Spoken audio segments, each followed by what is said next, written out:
That jug of plain white vinegar sitting under your kitchen sink, the one you bought for $2, it can do the work of 7 different products lined up on the garden center shelf right now, maybe more. We have done this for generations. My grandfather never once drove to a store for a bottle of weed killer, not in his whole life. He reached for vinegar, and he handed that knowing down to my father, and my father handed it down to me. Plain and simple, the way you pass a good tool across a fence. Here's the part that sits wrong with me. The folks who sell you those bright plastic jugs, they have no reason to tell you any of this. None at all. A man does not advertise the thing that empties his cash register, so they let it stay quiet. They let you believe you need the special spray, the special granules, the special powder with the long name you cannot pronounce. And you have been paying for it for years. I want to fix that today. Before I go further, do me one small kindness. Tell me down in the comments which state you are gardening in and whether you fight weeds, bugs, or bad soil the most. Just a word or two, I read them, and it helps me know who I am talking to. Now stay with me, because around the middle of this, I am going to show you how to clear a cracked sidewalk full of weeds for less than the price of a cup of coffee, the exact way we did it on the farm where I grew up in Holmes County, Ohio, where the lane was so long, my brothers and I weeded it by hand every Saturday until my grandfather showed us the kettle trick. There are 17 uses in all. Let me give them to you the way they were given to me. Let us start with the one everybody wants, killing weeds. You walk out to your driveway, and there it is, crabgrass shoving up between the cracks, dandelions standing in the gravel like they own the place, and your first thought, because it is what you have been trained to think, is to go buy a jug of the strong stuff with the warning label and the gloves you are supposed to wear. Stop right there. Here's why the vinegar works, and it is simple enough that a child can understand it. The acid in vinegar pulls the moisture straight out of the leaf. A plant leaf is mostly water held inside thin little cells. When you splash acid across it on a hot day, those cells burst and dry, and the leaf cannot feed the plant anymore. The sun finishes the job. Within hours, that weed is brown and curling. The kitchen vinegar you have is 5% acid. That handles young, tender weeds just fine. For the tough old ones, the hardware store sells a stronger garden vinegar at around 20%, and that one means business. But for most of what bothers you, the cheap bottle does plenty. Here is how you do it right. You pour it straight, no watering down, into a spray bottle. You wait for a sunny day with no rain coming. Morning is best after the dew has dried. You spray until the leaf is wet but not dripping, and you aim careful, because vinegar does not know the difference between a weed and your prized tomato. It will burn whatever it touches. Now, Oregon State University did the testing on this, and they found vinegar can kill better than 80% of young weeds when you use it on a warm, sunny day. Better than 80%. From a jug that costs less than your morning coffee. My grandfather did not have a study from a university. He had his eyes, and he had 80 years of watching what worked. But it pleases me to no end that the English scientists finally walked out to the same spot we have been standing on the whole time. Here is the catch, and I will be honest with you the way a neighbor should. Vinegar burns the top. It does not always kill the deep root of an old perennial weed in one pass. So for those stubborn ones you spray again in a few days, patience, that is the only cost. And patience never charged anybody $22. But weeds are only the beginning. Because if vinegar can do that to a weed, you might be wondering what else it can quietly handle. And the next one surprised even me when I was a boy. Number 2, cleaning your clay pots. You know that crusty white film that builds up on the outside of a terracotta pot? That chalky ring, that is mineral salt and lime left behind from your water and your fertilizer baked onto the clay over time.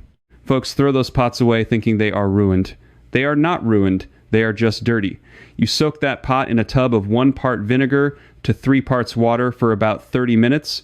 The acid eats the mineral crust right off. Then you scrub it with a stiff brush and rinse it clean. That pot comes back looking like the day it was made. And here's a reason to bother that goes beyond looks. Those salt deposits are not friendly to your plants. When salt builds up in the pot, it draws water away from the roots, the very opposite of what you want. So cleaning the pot is not vanity. It is care. We never threw out a pot. Not one. My mother had clay pots that were older than she was, and they held geraniums every single summer.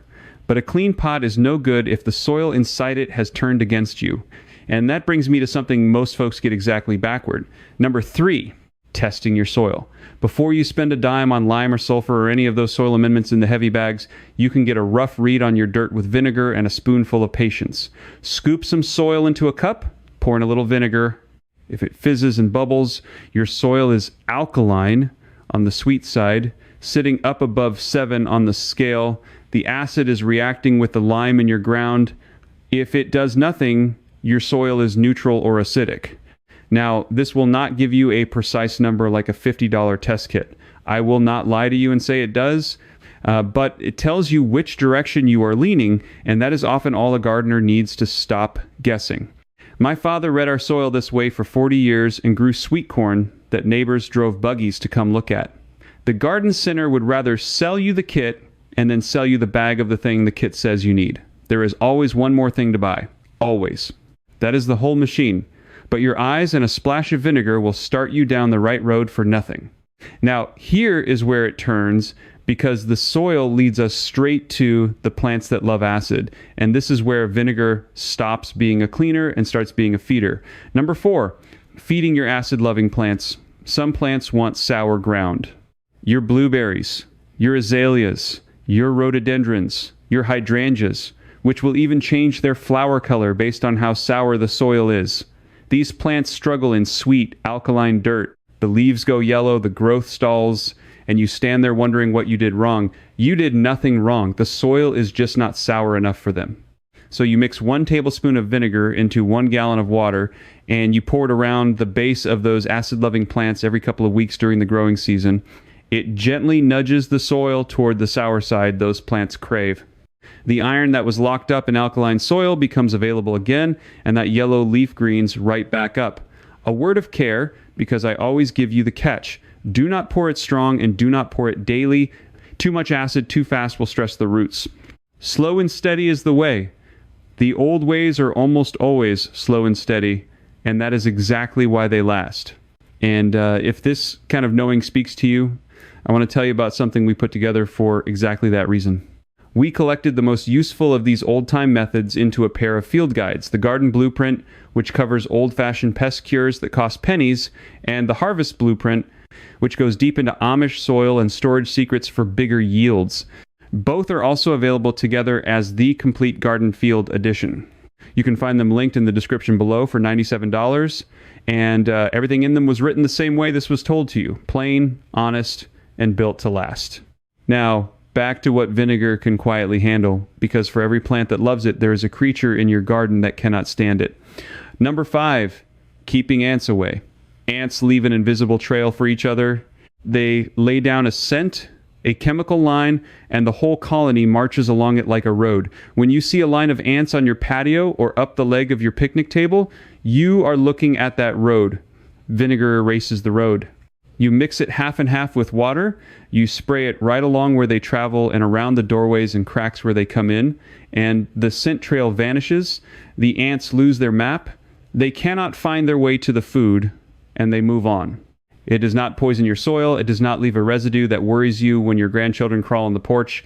It just confuses the ants and sends them packing. We use this around the spring house and the pie, safe for as long as I can remember, because where there is sweetness, there are ants, and where there were ants, my mother had a vinegar rag. Now, ants are a nuisance, but there is a bigger, slower thief in your garden, and vinegar handles that one too. Stay with me. Number 6, cleaning your garden tools. Your pruners, your shears, your trowel, your shovel. They get sap on them, they get rust on them, they get a crust of dried dirt and plant gum that makes them stick and drag. A dull, gummy tool tears your plants instead of cutting them clean, and a torn cut is where disease walks in. You soak the metal parts in straight vinegar overnight. The acid loosens the rust and dissolves the sap. In the morning, you wipe them down with steel wool or a rough rag, and that orange rust comes off, and the sticky sap comes off, and the blade is clean and sharp again. The English will sell you a special rust remover in a can for $10 or $12. It is mostly acid. You already have acid under your sink for $2. My grandfather kept his hand tools for 50 years, the same ones, because he understood that a tool is only as good as the care you give it, and care was free. And speaking of disease walking in, that brings us to the loop I promised you, and to the trick that taught me more than any other when I was a boy on that long lane in Holmes County. Here is how you clear a whole cracked sidewalk or a gravel path choked with weeds for pennies.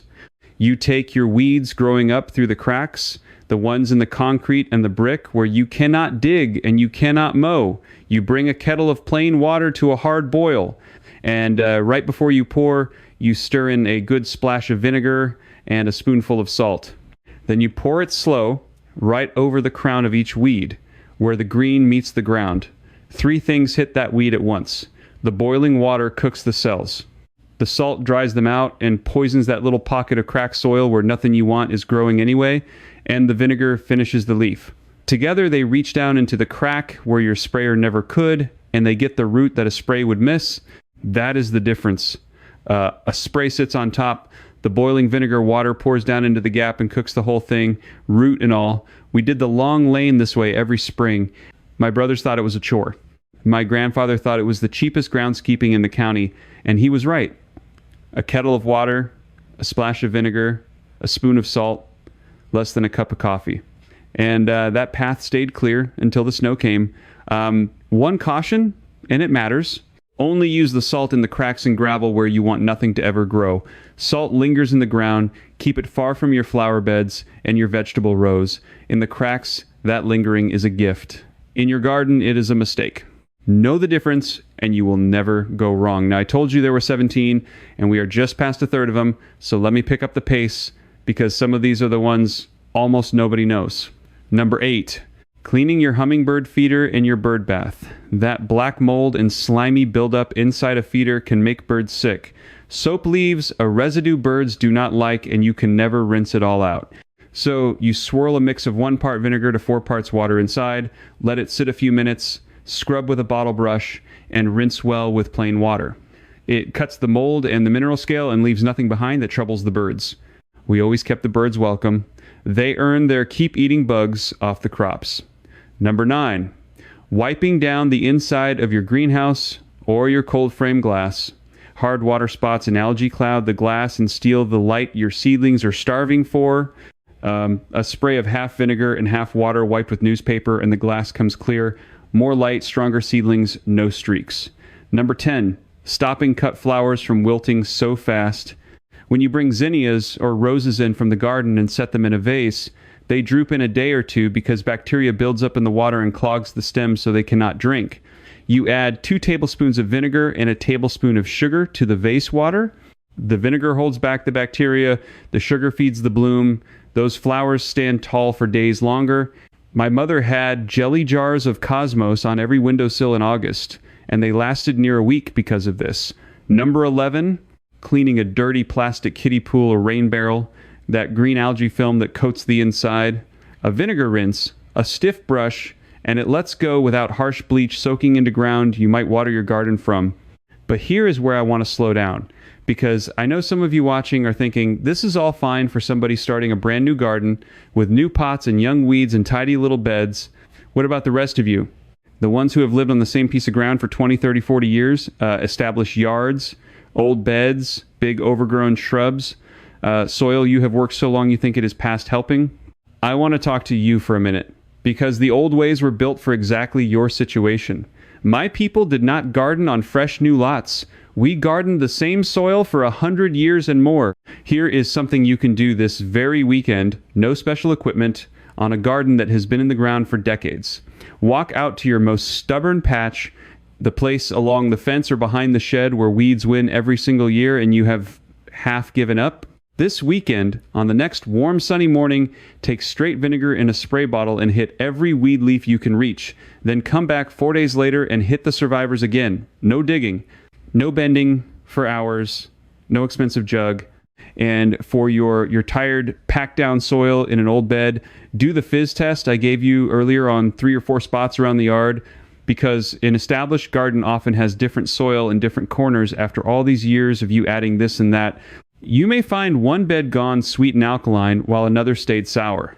Once you know, that tablespoon of vinegar in a gallon of water lets you nudge the sour-loving plants right where they sit without digging anything up and without buying a single bag of anything.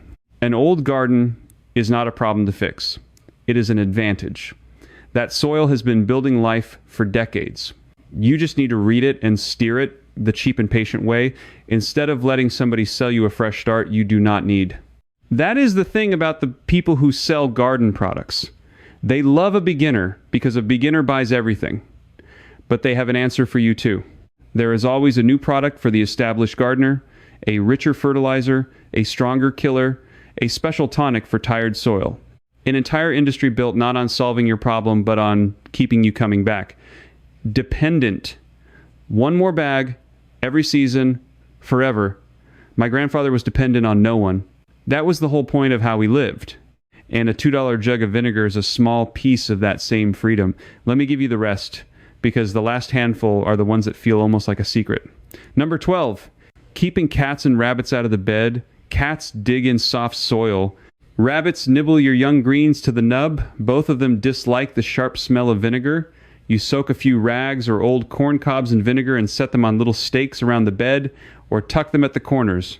You refresh them after a hard rain.